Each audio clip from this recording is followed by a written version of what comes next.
Hello, everyone, and welcome back to the Comics Lair. I'm your host, Nancy Northcott. This panel will discuss comics beyond the big two companies of DC and Marvel. The Comics Lair is sponsored by Heroes Aren't Hard to Find and Heroes Convention. I'd like to start by asking the panel to introduce themselves and tell us how long they've been into comics and about when they started reading books by independent companies. Marx, will you start? Yeah, I'm Marx Pyle. I'm a filmmaker, podcaster, author, and I've been reading comic books since, gosh, I don't know, since I could read, I think. And I did start off with, the normal or regular DC Marvel, but I eventually got opportunity on the magazine rack to see something different. I can't remember if it was Continuity Comics. What's the first, or it was definitely one of the early ones that I explored that wasn't Marvel or DC back then. So, and got hooked on seeing other stories besides just our normal Batman or Spider-Man type characters. Okay, Emily? Hi, I'm Lavin Leverett. I got started in comics first when I was in like middle school, junior high, reading horror comics. I can't tell you whether they were put out by one of the big two or not, but they did not have superheroes on the cover, right? That was the thing. And then I stopped for a while, and then I started up again. And I don't even know that it could be called an indie comic, like it borders on that, but certainly my reintroduction to comic books was Sandman.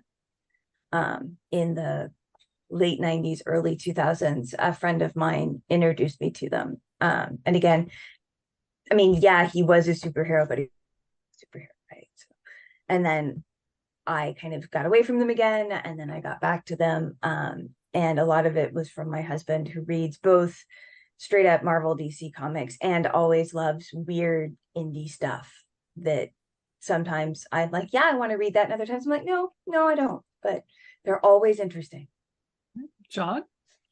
Hey, John L. French, retired crime scene investigator, and to be quite honest, I have had very interesting conversations about Batman and other comics while on a crime scene. I guess that's appropriate. But I've been reading comics on and off since I was like Marx, old enough to read, and really a lot of my first comics were not DC or Marvel. They were Harvey comics. They were Archie comics. They were, I'd love them, Classics Illustrated. So, from the beginning, I was reading something other than the big two. And if you've been following this particular thread of ConTinual, you'll know that I'm not a big Marvel fan, because when I was growing up, Marvel always had that darned two like that at the end. I liked mine done in one.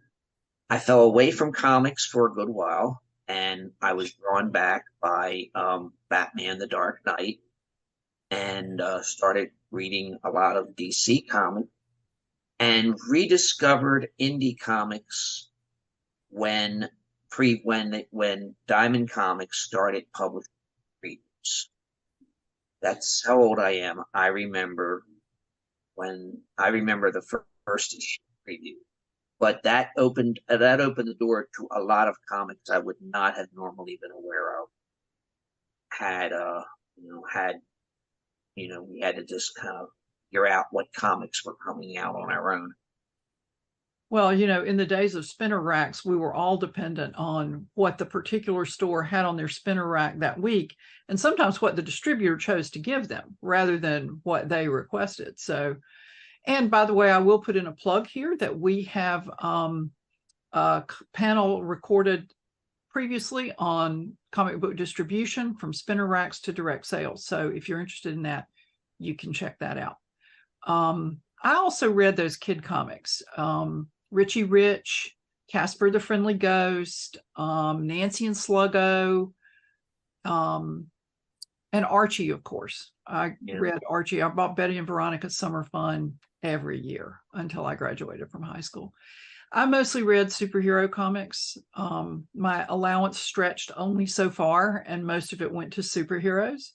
And as I got into junior high, I kind of fell away from the more kid-oriented comic books, although and really didn't even read Archie regularly, except for Betty and Veronica's Summer Fun. But two books I remember reading that were not kid-oriented were Magnus Robot Fighter and Samson, who was in a post-apocalyptic New York. And those were both Gold Key titles. But yeah. I never read them much because, like I said, my allowance was pre-allocated to superheroes. So whether I bought anything else depended on whether what was on the rack consumed my small allowance and I had anything left over. So what books are you reading now, or have you read? Let's go one book at a time and talk about them that are from smaller companies that you really like still, even if the book's not coming out anymore. Emily, will you start? Yes, I'm so excited to talk about it. I'm actually wearing a t-shirt I got from the Kickstarter for it. I've taught this. It's one of my favorites ever. It's called Check Please. And it is a very sweet coming of age story about a young guy named Biddle who goes from the South up to a small private school in New England to play hockey. And he comes to grips with the fact that it's a lot different and he has to learn things like checking. That's why it's called Check Please. The second one is Check Please Sticks and Scones because he stress fakes. He eventually lives in a house with his not fraternity brothers, but they might as well be. They're all the hockey brothers. And he comes out as gay and falls in love with his captain, and it sort of all goes from there. But it's a great coming of age story. I'm a huge hockey fan. Eventually the captain goes pro, and it's their team that wins the national championship, the Stanley Cup, the Falcons. And it's just a delightful story that is very, very indie. The woman who did it, it's also by a creator of color, was a graphic artist major at Yale, and somehow this woman from Africa fell in love with hockey and decided to write a comic about it, and eventually kickstarted it. And I almost spent $300 on a Kickstarter so I could get a jersey for the captain, but I had to live with just the t-shirt. We feel for you, Emily. Yeah. Hockey jerseys are expensive. Yeah. So, okay. John, what about you? Okay. I think for the purpose of this discussion, we're treating Image as beyond the big two. I just finished, in fact, the issue 6 just came out of a comic called The Ambassadors. It is a wonderful comic with a wonderful concept. The lead character is a Korean woman who is essentially a good Lex Luthor. She's got the money, she's got the brains, probably outsmart Lex Luthor. And what she's developed is a way of giving ordinary people power. And she's not going to give them to everybody. She's going to give them to 6 people around the world. And once this initial, the initial setup, the next 4 issues are basically some of the people who are getting the powers, why they got them, what they did to get them, and how they reacted to them. And then the last issue, and then there's a big bad kind of creeping around on like the last page and the last page, and something big is going to happen. And there's the threat is revealed in issue 5, and everything is settled in issue 6. Goodness. And there is basically it says end volume 1, which gives me hope there's going to be a volume 2, but it's a wonderful take on the whole people getting superpowers that really doesn't involve knockoffs of DC or Marvel characters. Marx? So, I probably didn't go far enough in my background and stuff, because after Continuity Comics, I think I've always searched for new stuff, right? So, like a new thing to start from the beginning. So I loved Image Comics since it started, because that was something I was able to look into from the beginning. And like you, Nancy, I was limited to what was in the magazine racks. So so there's a lot of stuff I could pick from Image, but just to pick something that's not Image, one thing I'm reading or have been reading is Something is Killing the Children from Boom Studios. So I like a lot of, I like a mix of everything, but I haven't read as much superhero stuff lately, and this is one of my favorite non-superhero type things, kind of horror, a little urban fantasy-ish. If you like Supernatural or something like that, you probably like it.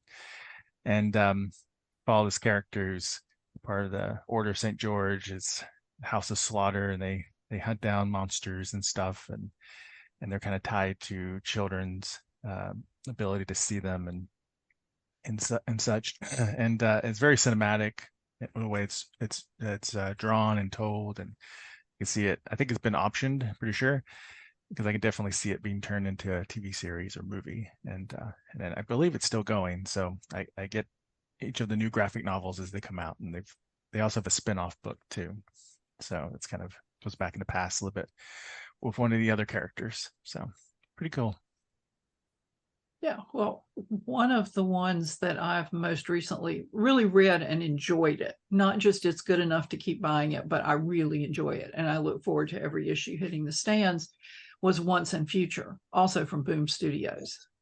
And it's a group of people looking to seize power, bring a villain from Arthurian myth back from the dead, and former monster hunter who's of grandmotherly age. She's with her grandson, who's an adult and apparently a nerd. I mean, it's got a kick-ass grandmother and a nerd hero. I mean, what's not to love? And she has experience as a monster hunter, so she has weapons stashed here and there. He works as a museum curator, and part of the pleasure of the early issues was he's like, what the actual what is going on here? And so he provided actually a good avenue for the writer, Kieran Gillen, to explain to the reader what's going on here and how this relates to the Arthurian myths. It only went about 35 issues, and it looked like it was designed to end at issue number 35, because it was a really satisfying ending. It wasn't like, well, the company pulled the plug and the characters are out here hanging somewhere. But I really, really enjoyed that book. And I think it must have sold pretty well, because I believe they offered a hardcover edition. I don't really have room for hardcover comic books but for people who do, it looked really nice, and I enjoyed it a lot. I was sorry to see it end, but at least, Dan Mora, who did the artwork, is now drawing World's Finest, so that's a plus for superhero fans. In the book that you mentioned, or any other book that you like to read that's from a smaller company, who's one of your favorite characters? John, will you start? Okay. One of my favorite characters, this started with an independent company. It's called Lady Mechanica. It's a steampunk comic. Lady Mechanica is a detective of sorts who's not sure of her origin. She has a human torso and a head and neck, but her limbs are mechanical, and she has no idea where they came from. Started it with like a very small company, got an issue 0 and issue 1, then it disappeared. The creator, Joe Benitez, started his own company to keep it going, and now he is with Image, and his business model is to do 4-issue miniseries, tell a complete story, and then take a rest, and then do another 4-issue miniseries. And Lady Mechanica is just a wonderful character. She is an adventurous. She's a detective, and she has a great cast, and she has her own personal mystery as to where did she come from. Every detective needs a mystery they cannot solve, and that keep them going. And this happened to be, and hers is actually her origin. So she's a wonderful character. Marx? Sorry, I muted myself. Well, one thing I should mention that I loved that brought me back to comic books for a while that I had an unhappy ending was CrossGen.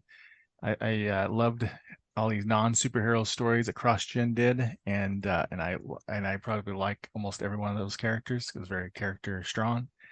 But something that didn't end, sadly, because I did not get a satisfying ending at all. If everyone's familiar with it, because they had bankruptcy and everything.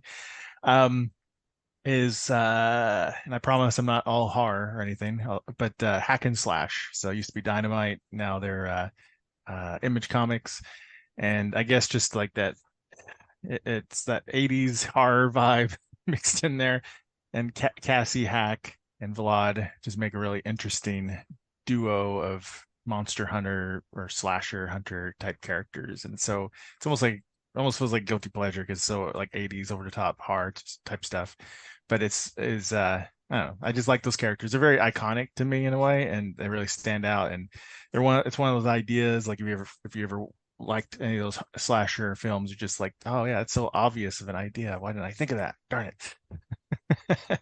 So I enjoyed those characters. Okay, Emily? You're muted. We can't hear you. There we go. Sorry. One of my favorite characters from Check Please is the guy in the middle. And forgive my language, I can't help it. His name is Shitty. And in fact, at the very end of the series, everybody's like, no, we don't actually know your real name. And he's just super supportive, super laid back, really funny. And he is the first person that Biddle comes out to. And he's like, good for you. And then he's like, you were scared. You were afraid that we were going to be awful to you. No, of course not. We're your teammates. We care about you. And when Bill tells him, wow, you're really good at this, he's like, yeah, it's happened a lot. Like my sophomore year, in like 2 weeks, I had like 6 people come out to me. He's like, it's like I had a sign that said, we'll support your, lifestyle or whatever. And it just was this idea that this very athletic guy and group of guys could be very sweet and understanding. My other favorite is from another Boom comic, Giant Days. And this is Susan. And it follows 3 girls, I should say girls, young women in college in England through their 3 years in college and their friendship and stuff like that. But she's just snarky and obnoxious and delightful and brilliant and goes to med school and all the stuff like that. And so those are so far 2 of my favorite characters. 2 of my favorites that don't come from the big 2 are Zot, who was a creation of Scott McCloud back in the I think 80s or 90s. And by that time, I had enough money that I could buy more than 1 or 2 comic books in a given week. And so that increased my ability to follow series. And that was also back in the early days of direct sales market. And so Zot was a teenage boy from a parallel world who found a way to come into this world and made friends and kind of had a sweet little romance with a girl named, I think it was Jenny. And she would go back to his world and have adventures. And it was kind of a more stylized world, a little bit more Art Deco-ish. They were all published in black and white originally. And the major villain of the piece was an anthropomorphic Empire State Building. And it was just kind of wild. I don't read a lot of YA materials because I already have as much as I can keep up with things that are written for adults. And the last thing I need is another whole category to dive into and get addicted to. But I really, really loved Zot, and it ran for 50 issues. And then I think Scott McCloud pulled the plug on it. And I was sorry to see that happen, although he's since written some really good books about the production of comic books and how comic books interface with our brains. And the other character that I also read regularly was Nexus, who was an interstellar assassin and avenger.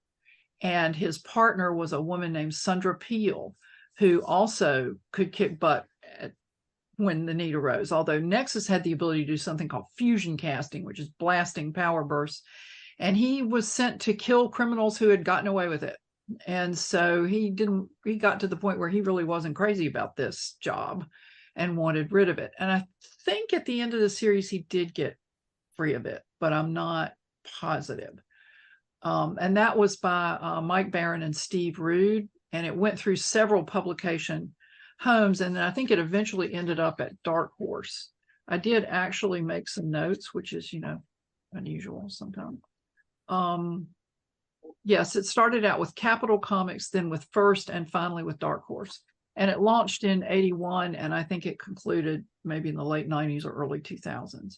But I really liked Nexus. I really liked the art. It was kind of out there, the alien, the non-human people who hung out with them were interesting. And back then there were so few women in comic books who could kick serious butt, that if I read a series that had a woman who could do that, unless there was something in it that really put me off, I started following that series because I wanted to encourage that. But I would have had less tolerance for it had I not found Nexus, whose real name is Horatio Hellpop, an interesting character. So those two really stand out for me among the different ones that I've read. Would you like to do another round talking about books that we like? Anybody got anything? Yeah. Okay. All right. Well, I think we're back to Marx to start. Trying to think. So one thing, I'm not caught up on it yet. I've just started reading it. But from Image Comics, Descender. I don't know if anyone of you have read that or not. It's from I believe it's the same creator who did Sweet Tooth, I want to say. Hopefully I'm right about that. I think he did create Sweet Tooth. Yeah. And it's about this robot boy named Tim 21. This thing happens, you see, that creates this big disaster, and it causes androids to be all outlawed throughout all the known space and stuff. This is like a sci-fi space type setting. And then this robot that's like a little boy, Tim 21, is found. And so all these bounty hunters are after him. Other people are after him. And he's somehow got a connection to whatever it was that caused this mass destruction that's robot-like. So there's kind of this mystery and kind of people after him, chasing him. And he's kind of this innocent kind of, type character. So it's sort of like Sweet Tooth meets, space sci-fi type stuff. So it's been really fun to read, and pulls the heartstrings occasionally. It's got really great art, and I'm really curious to see where it goes. I know that that arc eventually ends, and then there's a new arc that follows a different character, and they even switch genres, I think. So I'm really curious to see how it ends up there. Emily? This one is older, but I do really love it, and it's short. I think it's like 16 issues maybe, and brought into one book, and it was done. It's Gabriel Moon and Fabio Baz, Day Tripper. And it's just so different from most comics. I mean, at least it was when I very first saw it, because it's basically watercolor, right? The art is very watercolor based, which is very different than most comic book art. And it's got a plot, and it doesn't have a plot. It tells the story of a guy in like 13 different days, and he wants to be an author, and his dad was a great author, and so he's sort of dealing with both his father as a person and his father as an idea. And each episode is a day in his life, at the end of which he dies. So they can't be real, because one is when he's 30 and one is when he's 12, and one is, right, until you get all the way through the book. And I'm not going to say what happens at the end of the book. But it's this really sort of beautiful study in like how easy it would be to not be here day to day, and also sort of the lovely normal things like when he first meets his wife, and sort of important moments that he goes through. It's also set in Brazil, and so it has that touch of South American magical realism that is so very different. Like I said, he dies at the end of every episode, but he can't do that because he lives. And I found that it's a lovely, beautiful story. And I've also taught it in my college classes, and I'm going to teach it this coming semester when I teach a class on death and dying in literature, just because of the way it's sort of framed. But it's super easy to read because it's not long. It's not like, oh my God, who are all of these people and how do they fit together? And it's just speaking purely artistically, and I tend to be on the word side more than the picture side. It's gorgeous in every possible way. John? Okay. I don't usually read horror in general. I write it, but I don't read it. And I don't usually read horror comics. Unless they bring the Spectre back, then I'm there. But I picked up a free comic book day comic back in 2022. It was just, all right, it's free. Might as well read it. And it was called Bunny Mask. This is creepy.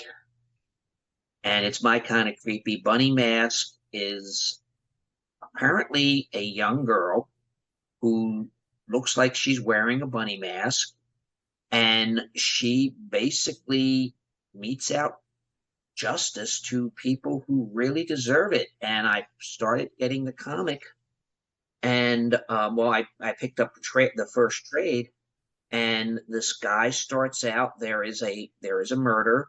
He is sort of a witness to it, and then 20 years later, he meets this woman and is attracted to her, only to find out that 20 years ago she was a young child and she was one of the murder victims.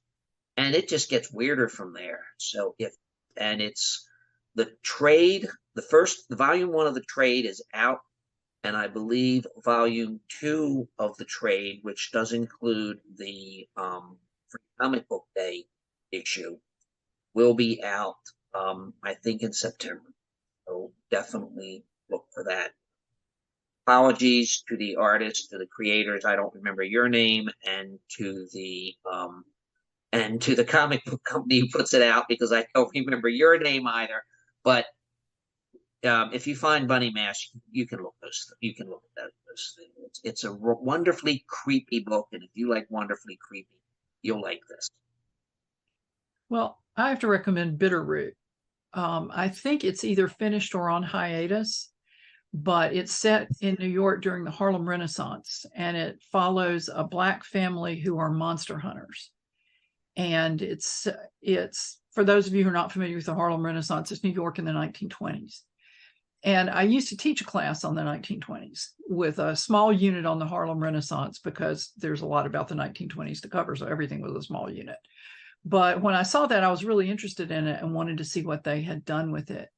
And so the 1920s were a difficult era for Black Americans.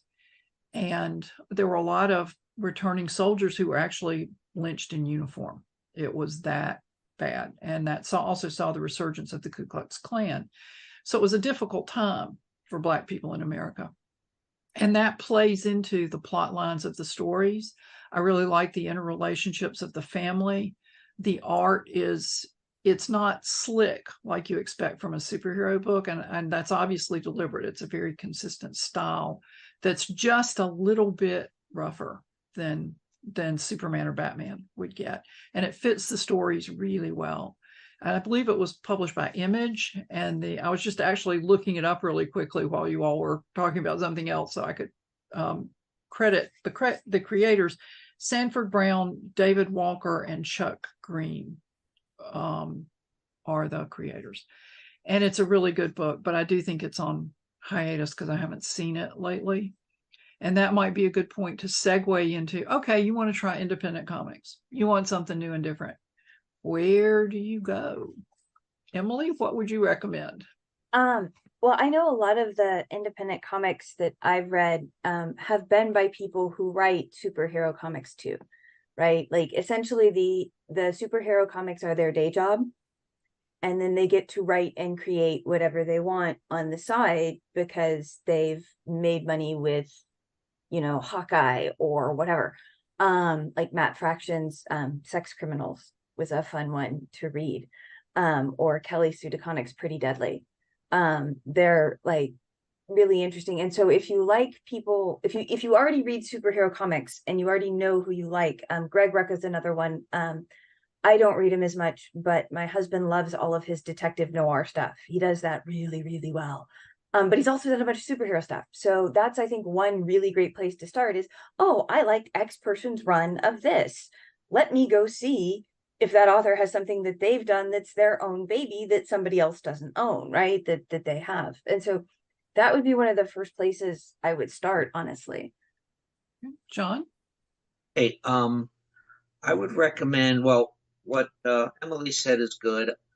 I would recommend reading through previews and seeing what looks good, and if they have some of the larger independent or larger comic companies that aren't DC or Marvel will print like preview pages. You can look at the style, you can look at the art and all that. That's a good place. I would recommend going to comic book conventions, science fiction conventions, and hitting the artist alley tables. There's a lot of good stuff that doesn't appear in previews. Let me throw out a plug for some friends of mine who do PLB comics. The only way you can get them is to go somewhere where they are set up.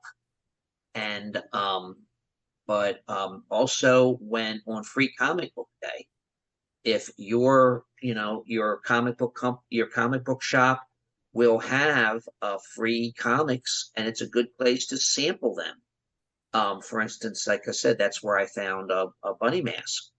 And also sometimes the comic book shops will they'll have guest artists for Free Comic Book. Collector's Corner in Baltimore, in Parkville, Maryland, it's nice enough to have me there every year, and there's always a couple of people who are doing indie comics that you probably wouldn't find in previews. And if you know they're going to be there every year, then you can you know where you can find their comics, and they usually have a website or something like that where you can kind of order the comics from. So that's where I would look.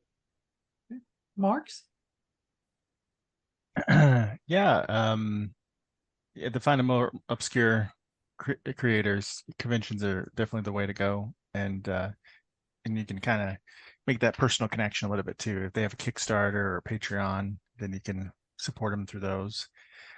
What I also do, you won't find the smallest independent creators this way, but you can find a lot of books like from Boom, Dynamite, etc. Like through my library has a Hoopla account, so I use Hoopla and I do a lot of graphic novel searches. I'll find something, just random things that I'm just like, I never heard of that before. Give it a read and see, and that's a great way to find some new creators sometimes too. And you kind of go down that rabbit hole of like, this is an interesting creative voice, when you look up this creator and what else they've done, because there's a good chance they might have some lesser known works of theirs too that aren't from Image Comics or somewhere else. I think those are some good ways to try to find some stuff. And Bunny Mask is Aftershock Comics, which is not thank you, unfortunately. But it looks really good. If I can add another one, there's this company called Humble Bundle, and they will put every once in a while they will offer some for charity. They will offer electronic versions of maybe 20, 25 comic collections from an individual company like Image or one of the others. And it's, $25, you get like 25 graphic novels, and it is a good way to find new comics. Plus your money's doing some good. Yeah, that's a great suggestion. Story Bundle's another similar thing. And yeah. I can't add anything to what you all have said. I tend to like to go to a show and buy a book from somebody I've never heard of. And that gives them the sale, and they get the pleasure of seeing somebody walk away with their book in hand. And that's what I usually do. But also, if you see one that you like, if you prefer to read print versions, a lot of times your local direct sales shop, even if they don't stock it, can order it for you. And most of them, I would think, would be happy to do that. Twitter too. What, Emily? Twitter. If you follow people, like, again, if you follow comic book artists, they're often really good about promoting other artists that you may never have heard of. And so I don't see it as much on Facebook, but it probably exists. Instagram, TikTok, all of those places have, I mean, there's book talk for books. I'm sure there is a comic version of it. And so social media is another place you can go to find stuff. Yeah. So, what are some of the pitfalls of following? And we've kind of talked about this already, but let's just do a round on it anyway. Emily, will you start? The abyss of, oh my God, I really love this character in this story, and it's never going to happen. It vanishes for whatever reason, and never comes back again. And I mean, it doesn't necessarily have to be indie that happens to. I mean, there are people like George R.R. Martin and others who people are waiting and hoping they don't die before they put the words on the page. With indie comics whose financials are not always as secure, they finish, and that's one of the things you want to be able to. I want to be able to support artists, but I do sometimes wait until something is in trade for that reason, like just trade paperback of the first arc or whatever, because at least I'll get some closure. Right. John, you mentioned one earlier that had been problematic for you. What was that? That had never finished. Yeah, that there was issue 1 and you were hoping for issue 2. That was actually Lady Mechanica, I think. When it came out from a small press comic company, issue 0, issue 1 came out, and then it was a while before Joe Benitez could get the funding, and it took a couple of years. And as Emily says, it's just not the starting company that this happened. I remember being a good Catholic boy. I was following Warrior Non Ariella, and that was kind of coming out on the Antarctic Press, I think, and that was a very, very spotty production. And they managed to get the Warrior Nun books out, but they would do spin-offs, and you'd get issue 1, and that would be it. The old Now comics would have that problem. My biggest problem, also, if you do go with Kickstarter, please keep in mind that nothing is guaranteed, that it might take them 2 or 3 years to get their act together to get the comic out. But also, like on the more, the more legitimate one, or the more productive ones, you can also pick up a whole back issue of a whole back library of stuff through PDF or print. The biggest one, and we'll never see the conclusions of these, is Archie Comics, their horror productions. They had the Weird Tales of Sabrina, nothing to do with the Netflix show, and Afterlife with Archie. Both of these were excellent series. The creator, wound up being the showrunner for Smallville and Sabrina, and they just let the book founder, and each book ended. Well, it didn't end; it stopped with things happening. Sabrina was dating what she thought was Harvey, and it turned out to be Harvey's corpse inhabited by her father. Yeah, creepy. And Archie and the gang were running away from the Smallville zombies, and at the same time, somebody was planning to kill them. So that's where it ends, and it's been like that for many, many years. And I think I might be the reason why Archie Comics doesn't come to Baltimore Comic Con anymore, because every time I saw them, I'd go, "You're gonna finish it," and they no longer had an answer for me, so they stopped coming.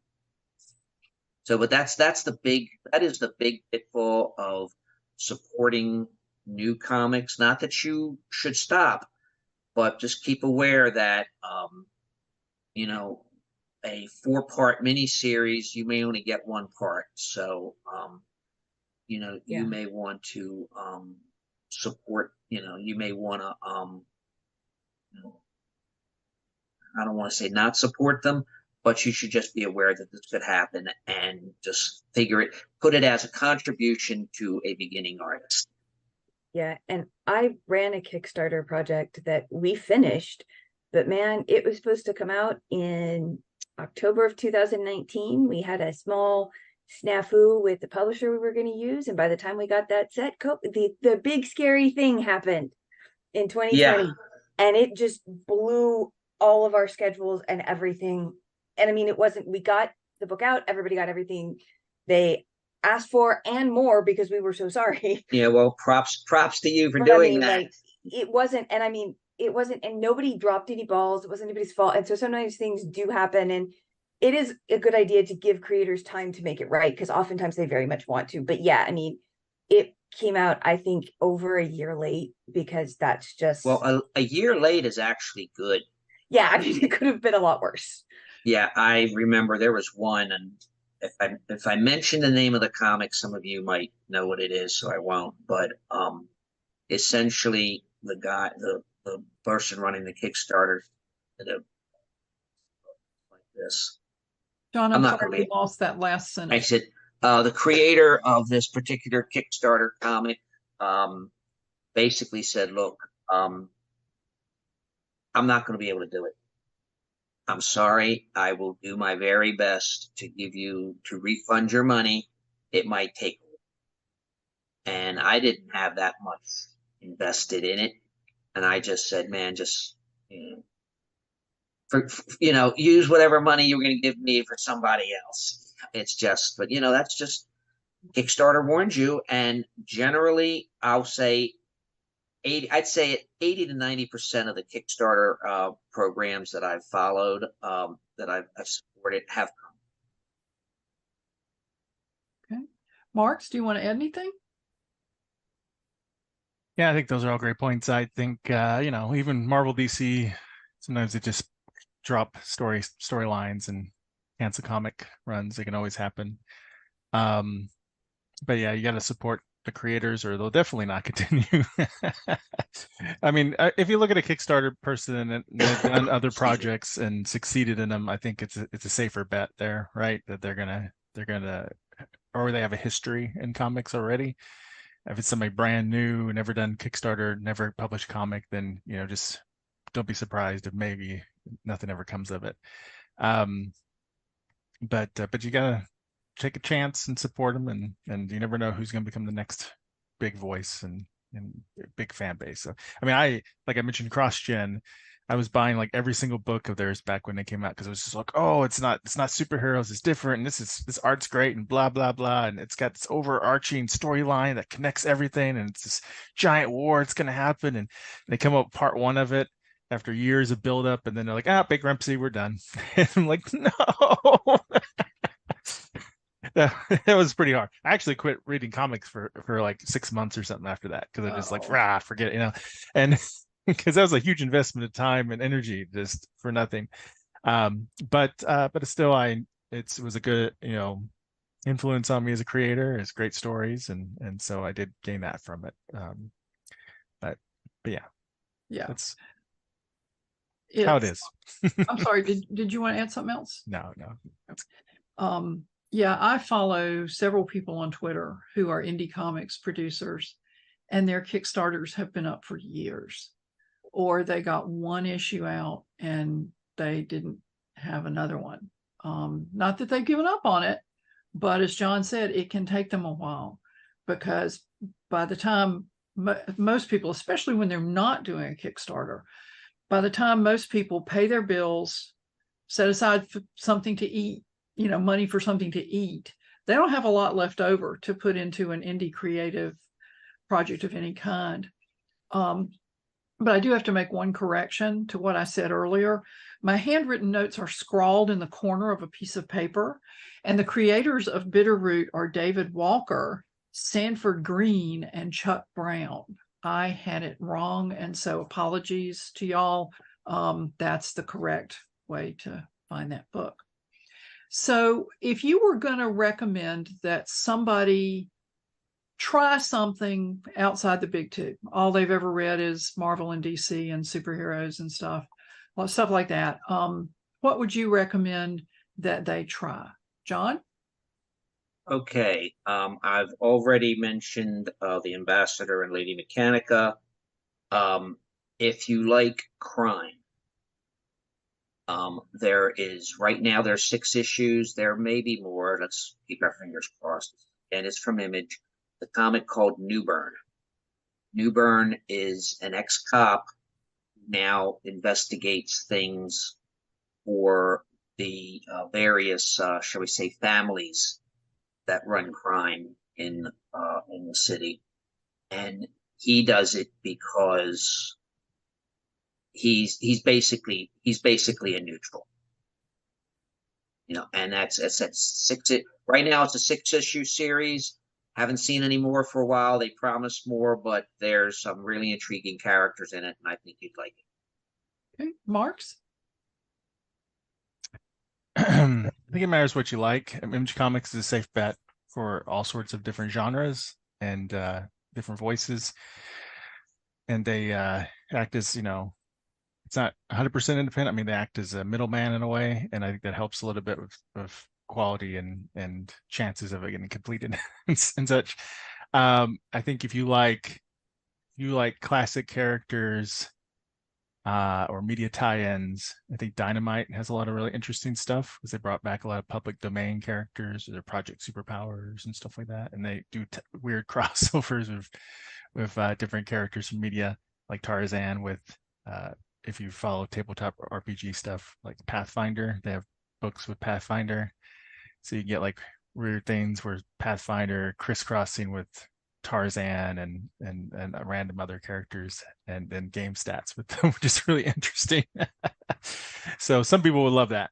And it just kind of matters what you like. So those are some really good ones. And I think Boom Studios has some really interesting material that's been coming out the last few years also. So those are great ones. Not only Image Comics has some superhero ones too, but they're also great ones for non-superhero genre. Emily? Well, I said both Giant Days and Check Please both are great. They're both finished, so don't necessarily have to worry about that. They are very like ordinary people doing ordinary things. There's not really anything massively supernatural about it. So if you lean more towards wanting a fantasy or sci-fi one I found that was a lot of fun was Chew, where the hook in that is there is a guy who is a detective who can see how a thing died if he eats a bit of it. And at one point, I believe Showtime was going to try to make a live action one of that. And no, unsurprisingly, it didn't go anywhere. An animated one I think would work because it's so like, I think in real people, it would be scary. If you are an academic or perhaps slightly pretentious, like I may or may not be, Kill Shakespeare is great. And it's a what if all of the Shakespeare characters were real, knew they were characters, and were trying to kill Shakespeare himself. And watching Richard III, who thinks he's the smartest man in the room, just get devastated by Lady Macbeth is delightful. And that's very early on in the series. So those are some of the ones that I would say to start with. Well, I would, if people like Arthurian legends and they're either like or okay with horror, then I would really recommend Once and Future because it's also available in trades. You don't have to buy the honking lovely hardback to try that one out. And there's another one that I read. It's a 5-issue miniseries from Aftershock, written by Stephanie Phillips and illustrated by Megan Hetrick and Francesca Fontini, and it's called Artemis and the Assassin. And the premise is that for a price, a top secret assassination organization will travel through time and change the course of watershed moments of history. And one of the assassins goes back to stop Virginia Hall, who was the most successful agent, male or female, for SOE, Special Operations Executive, the British organization, and the American OSS in occupied France. And I'd never heard of her. It's just a good story because they tell you that if she kills Virginia Hall, the assassin kills Virginia Hall, then D-Day won't happen the same way. So the stakes are kind of high as you read it. And it's only 5 issues, so you don't have to get really deeply into it to follow it. And I liked it so much that I went out and found a biography of Virginia Hall called A Woman of No Importance by Sonia, I think it's Purnell, that was really, really good and explained it to me even more, but you don't have to have read that to enjoy the story. It's just a good story. I also wanted to add something about, I think it was John who said it's not just the indies that sometimes run out of steam. At one point there was, I'm not going to say what it was, but it was a fantasy reincarnation adaptation of a famous legend. And it was going to be a 12-issue maxi series from one of the major companies. And there was all this buzz around it. The first few issues sold really well. And then along about issues 6 or 7, the lag between issues started growing. And by the time issue 12 came out, it had been a year since issue 11 appeared. And that thing sold like stale turkey. It just sat on the shelves because people had lost enthusiasm for it and they had forgotten about it. And so it happens. And I think it was probably, creators are people. They have problems in their lives. They have things come up. They have things they have to deal with. And I suspect that may be what happened, but I don't really know. Anyway, it does in fact happen that way sometimes. So is there anything anybody wants to talk about that we haven't already touched on? Getting to what you just said, Nancy, I'm still waiting for the next issue of All-Star Batman and Robin. Sometimes also the thing that happens is that it turns out that the creator or creators or something weren't great people, and they go away, often for good reason.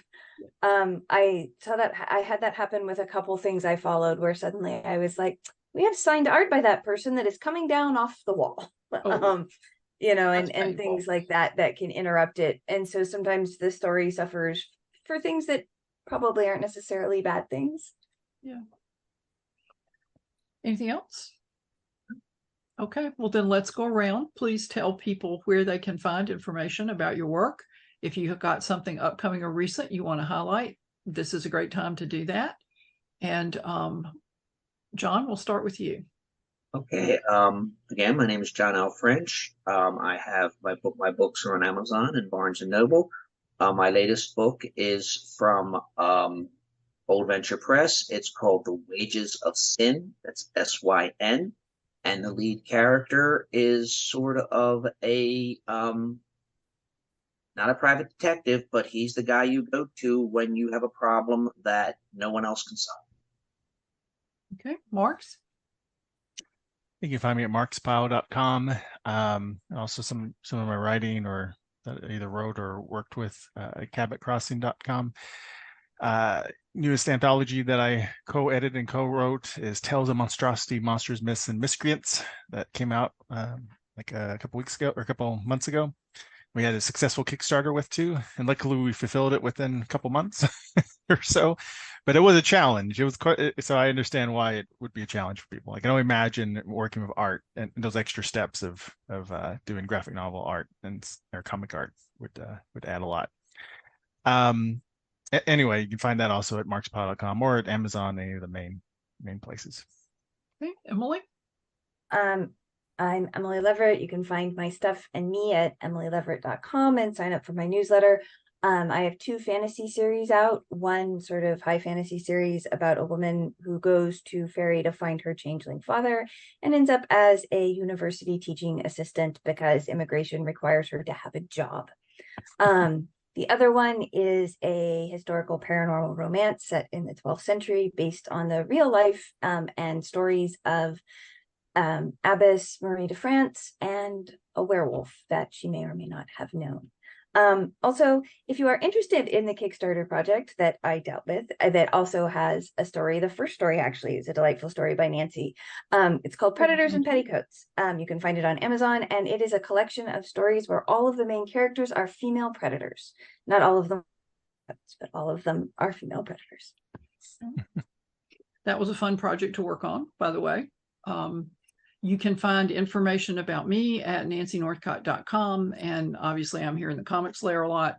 On social media, I am still on Twitter, and that's probably my most active form of social media, even though I'm not entirely convinced that's healthy for me, but I spend a lot of time there. And my latest release is the concluding volume of my Boar King's Honor historical fantasy trilogy from Falstaff Books, The King's Champion. And it's set in the summer of 1940. It opens with the Dunkirk evacuation and goes into the Blitz with a group of wizards trying to protect Britain from the looming threat of Nazi invasion. So I'd like to thank everybody on the panel for joining the discussion tonight.